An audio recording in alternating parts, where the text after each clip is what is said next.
दृष्टि की online classes में आपका स्वागत है।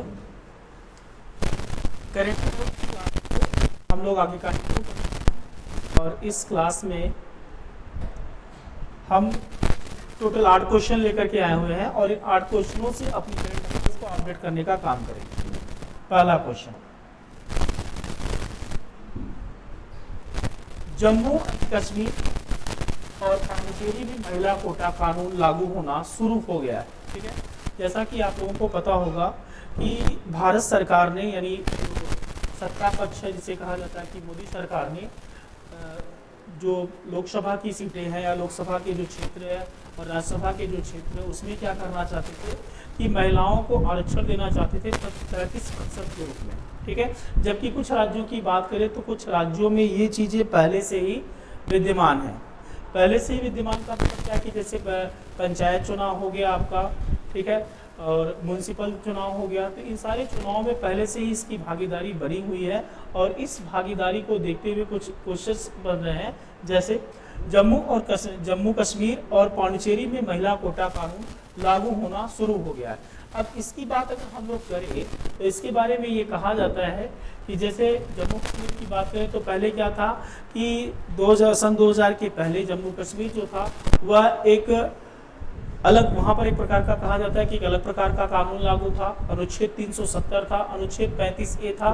तो ऐसी परिस्थिति में अगर यहाँ पर देखा जाए तो एक अलग प्रकार से और भारत के तरीके से चुनाव कराना वहाँ मुमकिन नहीं था। लेकिन वर्तमान समय की बात करें तो जब जम्मू कश्मीर से 370 को हटा दिया गया, यानी आर्टिकल 370 को हटाया गया, 35A को हटाया गया, तो वह अब एक केंद्र शासित प्रदेश बन गया। जब केंद्र शासित प्रदेश बन गया तो भारत के अन्य राज्यों के साथ वहाँ पर भी ऐसी स्थिति की जन्म लेगी। महिला आरक्षण जम्मू कश्मीर और पांडिचेरी की बात करें तो कहा जाता है कि समानता की दिशा में यह एक ऐसा कदम है जो क्या कर रहा है कि एक नई चीजों को जन्म देने का कार्य कर रहा है। 17 अप्रैल 2026 से जम्मू कश्मीर और पांडिचेरी की जो विधानसभाएं हैं उसमें 33% आरक्षण मिलेगा। अब इस आरक्षण की बात करें तो अभी देखिए एक संशोधन हुआ जिसे कहा जाता है कि 106वां संविधान संशोधन का हिस्सा, जिसे केंद्र शासित प्रदेशों के लिए लागू कानूनों के द्वारा लागू किया गया। यह ठीक वैसे ही है जैसे कक्षा में मॉनिटर के चुनाव के लिए लड़कियों को समान प्रतिनिधित्व दिया जाता है। ठीक है, उसी प्रकार से जब हम अपने सदन की बात करेंगे तो सदन में भी क्या होगा कि महिलाओं को ऐसे ही मॉनिटर के रूप में उन्हें आरक्षण प्रदान किया जा रहा है, जिसके द्वारा ये सारे कार्य किए जाएंगे। विशेष रूप से ध्यान दीजिएगा कि महिला हमारे परीक्षा के लिए जो बहुत ही उपयोगी माना जाता है वह क्या है, वह ये है कि महिला आरक्षण 106वां संविधान संशोधन अधिनियम 2023 के तहत लागू किया गया।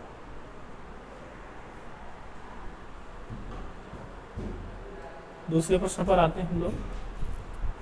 प्रधानमंत्री ग्राम सड़क योजना, प्रधानमंत्री ग्राम सड़क योजना फेज 3 की बात करें तो इसके तहत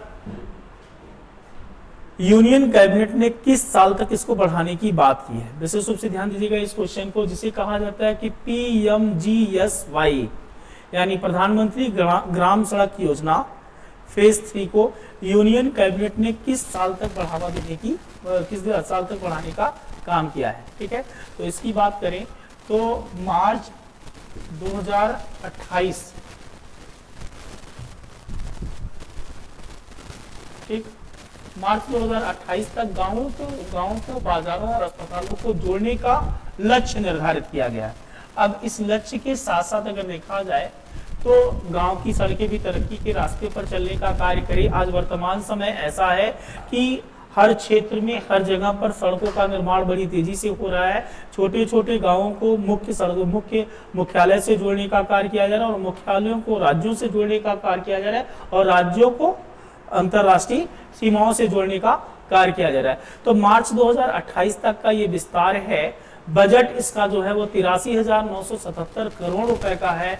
161 बड़े पुलों का निर्माण करना है, जिसके द्वारा क्या होगा कि जो छोटी छोटी जो सड़कें हैं, ठीक है, वो क्या करेंगी, एक दूसरे से मिलेंगी और जो रास्ते बड़े लंबे हो जाते थे, ठीक है, उन रास्तों को छोटा करने का काम करेंगे। कैबिनेट ने प्रधानमंत्री ग्राम सड़क योजना को पहाड़ी और दुर्गम इलाकों में सड़क निर्माण के लिए बढ़ा लिया है। ठीक है, अभी जैसे पहाड़ी क्षेत्रों पर हम जाते थे, लंबे समय तक पूरा टर्न करने के पश्चात तो हम उसके मुख्य स्थान तक पहुंचने का कार्य करते थे। ऐसी परिस्थितियों को देखते हुए गडकरी जो हमारी कैबिनेट है, ठीक है, उसने क्या किया कि ये पहाड़ों पर भी सड़क का निर्माण करना चालू कर दिया और अच्छे अच्छे सड़कों का निर्माण किया जा रहा है। ठीक है, अब इस प्रश्न में हमारा जो एग्जाम के लिए इंपॉर्टेंट है वो है आपका ये पहाड़ी क्षेत्रों में पुल बनाने की समय सीमा मार्च 2019 तक बढ़ा दी गई है। ठीक है, आप इस फैक्ट को जानते रहिएगा, ये आपके लिए इंपॉर्टेंट प्रश्न के रूप में पूछा जा सकता है। ठीक है, नेक्स्ट प्रश्न के रूप में आते हैं हम लोग।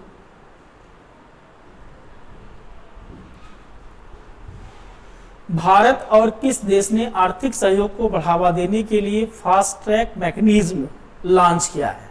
ठीक है, देखिए भारत की बात करें तो भारत ने क्या किया कि एफटीएम का मतलब है कि फास्ट ट्रैक मैकेनिज्म, एक ऐसे मशीन का प्रयोग करके ये क्या कर रही है कि फास्ट ट्रैक की सुविधा को बहुत ही बेहतर बनाने का कार्य करे। आप यहाँ पर देखेंगे कि 40 साल के बाद ऑस्ट्रेलिया चांसलर की भारत यात्रा और नए व्यावसायिक समझौते हुए। ठीक है, फास्ट ट्रैक मैकेनिज्म यानी एफटीएम जिसे कहा जा रहा है, इसमें परिवर्तन किया गया। भारत और ऑस्ट्रेलिया ने नई दिल्ली में निवेश को तेज करने के लिए यह मैकेनिज्म लॉन्च किया है। ऑस्ट्रेलियाई चांसलर जिसका नाम है क्रिस्टियन स्टाकर की यह यात्रा यूरोप के साथ भारत की आर्थिक ताकत को बढ़ाने का कार्य करती। इसका मुख्य उद्देश्य यह था कि व्यापार की समस्याओं को जल्द सुलझाना और ईज ऑफ डूइंग बिजनेस को बढ़ाना। ठीक है, अर्थात ये क्या करेगा, आपके बिजनेस को बढ़ाने का कार्य करेगा। परीक्षा की दृष्टि से जो इंपॉर्टेंट है वह है फास्ट ट्रैक मैकेनिज्म विदेशी निवेशकों की समस्याओं को सुलझाने के लिए एक सीधा प्लेटफॉर्म है। आप इसको अच्छे तरीके से याद करके रखिएगा। और दूसरा, भारत का किसके साथ ये समझौता किया गया है, ठीक है, इस व्यापारिक समझौते किए गए हैं, वो आप ऑस्ट्रेलिया को याद रखिएगा।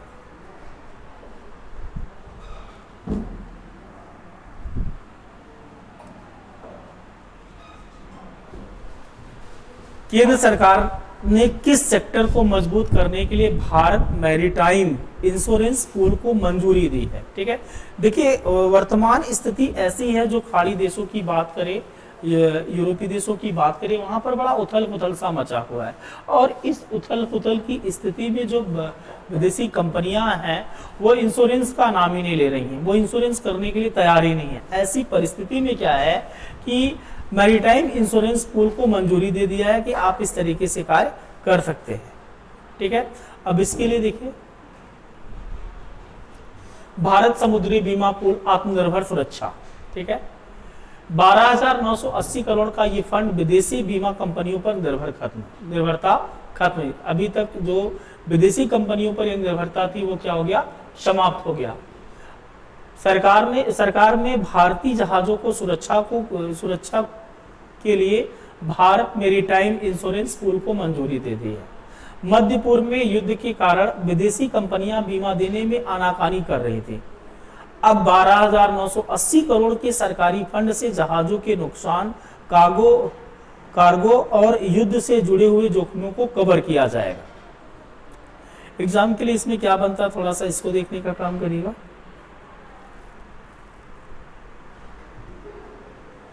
इधर ध्यान दीजिएगा।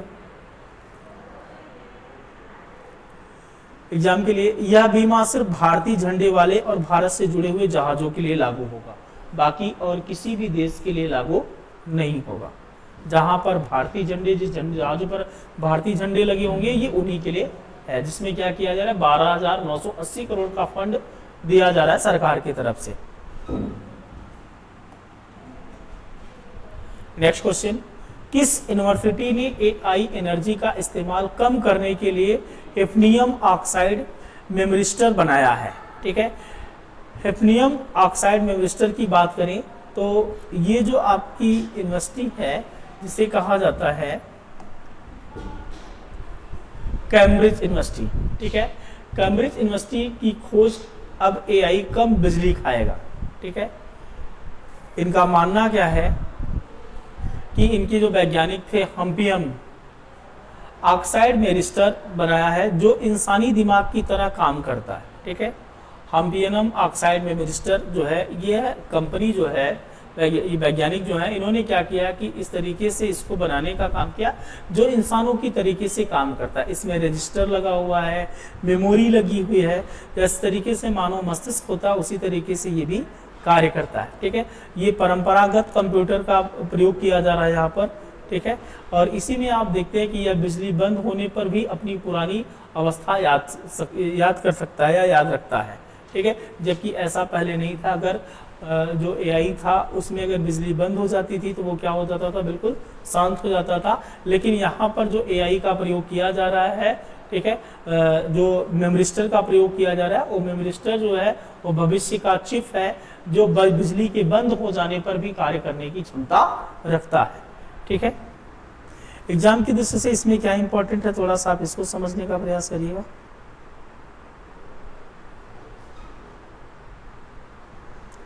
मेमोरिस्टर का प्रतिरोध का मतलब रेजिस्टेंस इस बात पर निर्भर करता है कि पहले उसमें से कितनी बिजली गुजरी हुई है। ठीक है, जितनी बिजली उसमें से गुजरी होगी वो उतना ही उसका प्रयोग करने का काम करेगा और उतना प्रयोग करके वो आगे बढ़ाने का काम करता है। Next question, Lakhwar hydro electric project किस राज्य में है? ठीक है, रुकने का काम करेगा। लखवार हाइड्रो इलेक्ट्रिक प्रोजेक्ट किस राज्य में है?